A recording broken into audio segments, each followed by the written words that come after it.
Hello, mineral lovers. Welcome back to World Mineral News, your weekly journey into the Earth's hidden treasures. This week's lineup sparkles with discovery and insight.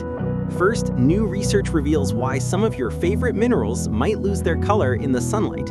Yes, it's all about photosensitivity. Then we'll head to New Mexico, where a fresh fluorite deposit is producing dazzling blue-green and raspberry-colored crystals. And finally, get ready for a time capsule moment, an extraordinary find in Hokkaido, Japan, mass discovery of fossil-laden amber from 115 million years ago.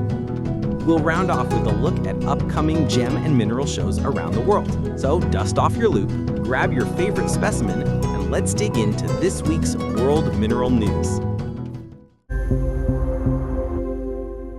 We start with a bit of science magic and a warning for collectors. Ever left a crystal by the window and noticed it looked a little duller later on? Turns out it's not your imagination. A new study from the MDPI journal just revealed that many minerals are photosensitive, meaning they react to sunlight. In other words, ultraviolet rays can quietly drain their colors away over time. Researchers tested 26 common minerals under UV light, like what you'd find in museums or display cases. The result? A whopping 22 out of 26 showed visible fading. So, who are the biggest drama queens under the spotlight?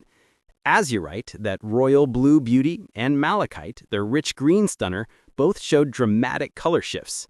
And when it came to major transformations, 3 minerals took the crown: apatite, biotite, and optical calcite, losing their glow and turning pale or gray. But not all hope is lost. 4 minerals stayed strong: beryl, gypsum, halite, and talc, unbothered and beautiful under UV light. So, collectors, here's the golden rule. Avoid direct sunlight, choose low UV LEDs, and store your treasures in shaded spaces. Because sometimes preserving a mineral's magic isn't about polishing, it's about protecting it from the light. Now for some field excitement.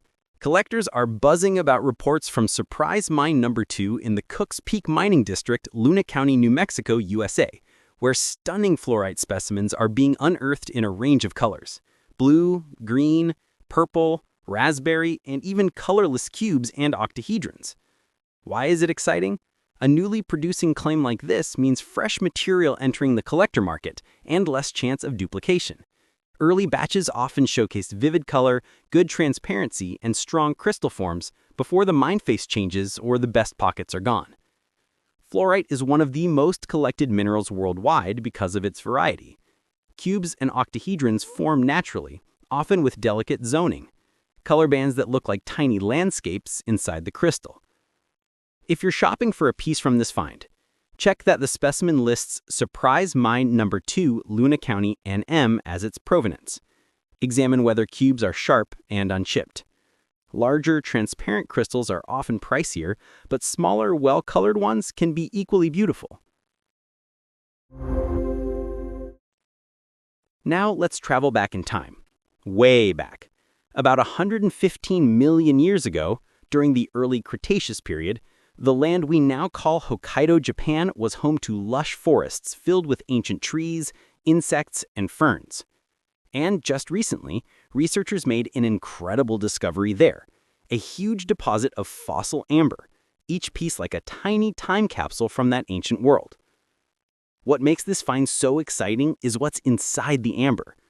Some pieces contain perfectly preserved insects, plant fragments, and even fungi frozen in golden resin since the age of dinosaurs.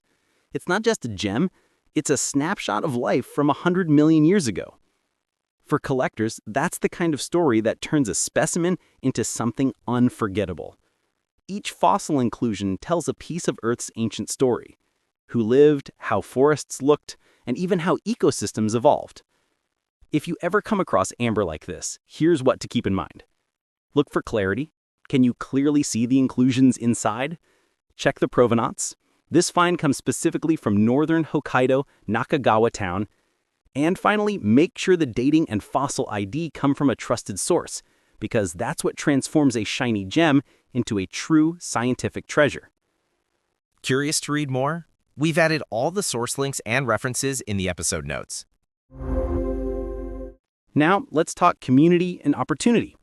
October and November bring several excellent events where collectors and vendors can connect with each other, see new finds, trade specimens, and learn from the market.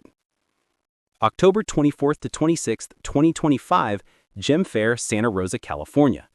A major wholesale and retail event with a heavy focus on gemstones, beads, and jewelry, perfect for vendors sourcing new material and for collectors seeing a wide range in one place.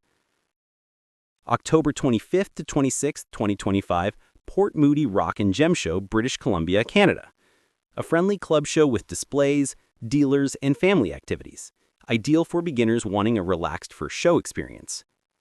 And October 30th to November 3rd, 2025, Xi'an International Jewelry and Gem Expo, Xi'an, Shanxi, China. This is a major sourcing event for vendors looking to connect with the northwestern China market and an excellent place for serious collectors to see global supply and trends. And that wraps this week's World Mineral News. Today we covered why photosensitive specimens need protection from UV light, a fresh fluorite find in New Mexico with gorgeous color varieties, a spectacular amber discovery in Hokkaido that's full of fossil stories, and the top shows to watch. If you enjoyed this episode, please follow, subscribe, and share. Thanks for listening, and may your next find be a true treasure.